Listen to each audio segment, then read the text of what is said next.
بسم اللہ الرحمن الرحیم۔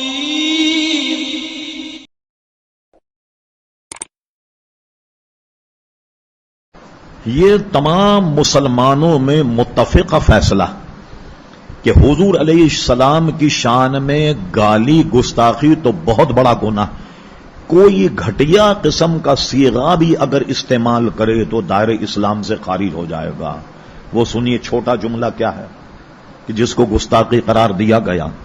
یہ جو چپل ہے اس کو ہم چپل کہتے ہیں، عربی میں اس کو کہتے ہیں نعلین۔ ہم چپل کی تصغیر جیسے ہم کہتے ہیں کسی کو حقارت میں، میاں اپنی جوتڑیاں سنبھالو، ایک تو ہے نا جوتا، یہ تصغیر کا لفظ ہے، میاں سنبھالو اپنی جوتڑیاں، تو اس کی تصغیر ہے عربی میں نعل کی نوعیل۔ تو قاضی ایاز فرماتے ہیں شفا شریف کہ کوئی شخص حضور کے نال کو توہین آمیز لہجے میں نوعیل کہہ دے، جیسے جوتے کو جوتڑیاں کہہ دے، ایسا شخص بھی دائرہ اسلام سے خارج ہو جائے گا۔ تو کتنا ادب حضور علیہ السلام، تمام امت اس پر متفق ہے۔ فتاوی رضویہ 6 جلد صفحہ نمبر 127، یہ بحث شروع ہو کر 130 پر ختم ہوتی ہے، جس میں یہ کہا گیا کہ گستاخ رسول کی سزا سوائے موت کے کوئی نہیں، کچھ بھی ہو موت۔ بعض لوگوں نے کہا، اس کو لوگ سمجھ نہیں پائے کہ گستاخ رسول کی توبہ ہے۔ توبہ کا مطلب کیا ہے؟ بھئی وہ توبہ کر لے، کیا اس کو چھوڑ دیا جائے گا؟ یہ دیکھ، حضور کی شان میں گستاخی کرے، ایک اس کا خاص نقطہ ذہن میں رہے تو معاف کرنے کا اختیار بھی حضور ہی کو ہے یا ہمیں؟ ایک آدمی ہمارا بیپاری کسی کا 2 لاکھ روپے لے کر کے بھاگ جائے اور بھاگنے کے بعد وہ بیپاری مجھے ملے، میں کہوں گا یہ آدمی ہمارے بازار کا تھا، ہم نے آپ کو معاف کر دیا، میں معاف کر سکتا ہوں؟ یہ تو حقوق العباد، تو یہ تو معاف نہیں ہوگا۔ تو حضور معاف کریں گے تب ہوگا۔ لوگ نظیر پیش کرتے ہیں، ارے صاحب آپ نے تو فلاں کو جان سے مار دیا، حضور علیہ السلام تو بڑے بڑے گستاخوں کو معاف کر دیا کر دی، حضور کو گالیاں دی ان کو معاف کر دے۔ یہ دیکھیے حضور پر آپ کی چچی جو ہے ابو لہب کی بیوی، وہ کچرا پھینکتی، آپ نے اسے بھی معاف کر دیا۔ یہ حدیثیں تو آپ نے سن لی، یہ دوسری حدیث آپ کو نظر نہیں آئی؟ کعب بن اشرف یہ خیبر میں تھا، حضور کی گستاخی کرتا، حضور نے فرمایا کون ہے جو میری مدد کرے؟ ایک صحابی کھڑے ہوئے اور انہوں نے جا کر کے خیبر میں جا کر کے اس کو قتل کیا۔ اسی طریقے ایک اسود عنسی تھا جس نے نبوت کا دعویٰ کیا، اور وہ بہت حضور علیہ السلام کی شان میں گستاخی کرتا۔ حضور نے فرمایا کون ہے تم میں جو اسود عنسی کو مارے، اس کو قتل کرے؟ وہ بہت بک بک کرتا۔ ایک صحابی کھڑے ہوگا، کہا حضور یہ کام میں کروں گا، اور وہ چلے گئے۔ بڑے خفیہ طریقے سے اس کے گھر میں پہنچ گئے۔ ان صحابی کی خوش بختی ایک تو یہ تھی کہ حضور کی مہم، حضور کے کام میں گئے، اور دوسری ان کے لیے سہولت یہ ہو گئی اسود عنسی کی بیوی نے اپنے شوہر کو نبی نہیں مانا، وہ مسلمان تھی، اس نے نبی نہیں مانا، چنانچہ جب گھسے تو گھسنے کے بعد ان کے پاس کوئی ہتھیار ہی نہیں تھا، کس سے قتل کرتے؟ اسود عنسی کو گردن سے پکڑ کر ایسے مروڑا کہ جیسے قربانی کی گائے گراتے ہیں قصائی، اور موڑنے کے بعد اس کی گردن پکڑ لی، اس کی یہاں کا من کا یہ ٹوٹ گیا، اور ٹوٹنے کے بعد دبوچ رہے جب تک دم نہیں نکلے گا۔ اب وہ خڑ خڑ خڑ خڑ کی آواز آ رہی، اس کے محافظین آ گئے، محافظین دروازہ کھٹکھٹایا، اس کی بیوی سے پوچھا کیا معاملہ؟ اس کی بیوی نے بہت شاندار جواب دیا، کہنے لگے کچھ نہیں، وہی آ رہی ہے اس پہ، ہمارے شوہر پہ وہی آ رہی، اس لیے خڑخڑ کی آواز آ رہی۔ اب اس کے بعد جب اس کی جان نکل گئی تو اس کے بعد وہ صحابی چھوڑ کر پھر حضور کی خدمت میں آئے کہ حضرت میں نے آپ کے حکم کی بجاوری کرتے اسے قتل کر دیا۔ اب آئیے فتح مکہ میں ایک شخص ابن حنظل غالباً یہ کعبے کے غلاف میں اپنے آپ اس طریقے سے لپٹ گیا کہ شاید میری جان چھوٹ جائے گی۔ اب حضور علیہ السلام صحابہ نے کہا بالکل کعبے کے غلاف میں لپٹا ہوا، کیا کیا جائے؟ انس ابن مالک کی روایت، حضور علیہ السلام کے پاس آئے، آپ نے فرمایا اس کمبخت کو کعبے کے غلاف میں سے نکال کر قتل کر۔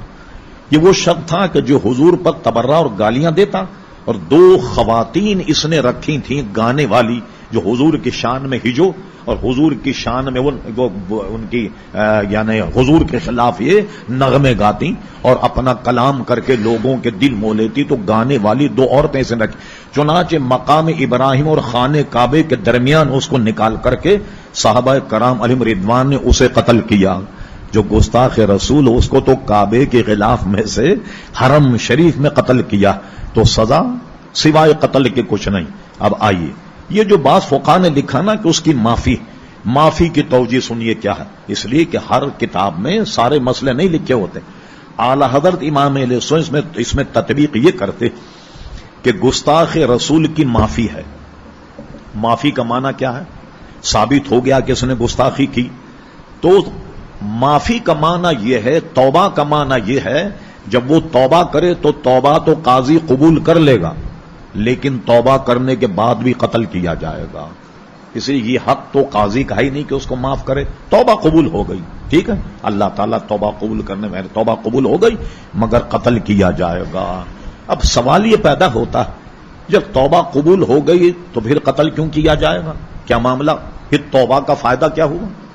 بھائی جب کہا توبہ قبول، توبہ کا فائدہ کیا؟ فرمایا توبہ کا فائدہ یہ ہوا کہ توبہ کرنے کے بعد اگر قتل کیا جائے گا تو نماز جنازہ ہوگی، کفن دفن ہوگا اور مسلمانوں کے قبرستان میں دفن ہوگا اور ابدی عذاب سے بچ جائے گا۔ کیا مطلب اس کا جملہ پیٹرن یہ ہے، عند اللہ اس کی توبہ ہے، مگر عند القاضی کورٹ میں اس کی توبہ نہیں ہے، اور قاضی اس کو قتل کرنے کا حکم دے گا۔ یہ گستاخی حضور اتنا سنگین جرم ہے، اور حضور علیہ السلام نے اس پر بعض صحابہ کرام کو بھیج کر قتل کروایا اور اس پر عمل کروایا۔ یہ تو گستاخی، جو گستاخ ایمان والوں کے لیے سنیے کیا ہے حضور کی قدر و منزلت۔ یہ صحابہ کو خطاب ہو رہا، یا ایھا الذین آمنوا لا ترفعوا اصواتکم فوق صوت النبی، اے ایمان والوں، پہلے خطاب کیا، اے ایمان والوں، جب تم حضور کے دربار میں جاؤ خبردار اپنی آوازوں کو پس رکھنا حضور علیہ السلام کی آواز کے آگے۔ اور کہیں ایسا ہوا کہ تمہاری آواز حضور کی آواز پر سبقت لے گئی، پھر جانتے ہو کیا ہوگا؟ یا ایھا الذین آمنوا لا ترفعوا اصواتکم فوق صوت النبی ولا تجہروا لہ بالقول کجہر بعضکم لبعض، اور تم نے ایسی گفتگو کی جیسا کہ بعض لوگ بعض سے گفتگو کرتے، کبھی تمہاری آواز بلند ہو گئی، کبھی اس کی آواز بلند ہو گئی۔ اگر حضور کی آواز پر تمہاری آواز بلند ہو گئی، فرمایا کہ ان تحبط اعمالکم وانتم لا تشعرون، سارے زندگی کے اعمال تمہارے ضائع ہو جائیں گے اور تمہیں پتہ بھی نہیں لگے۔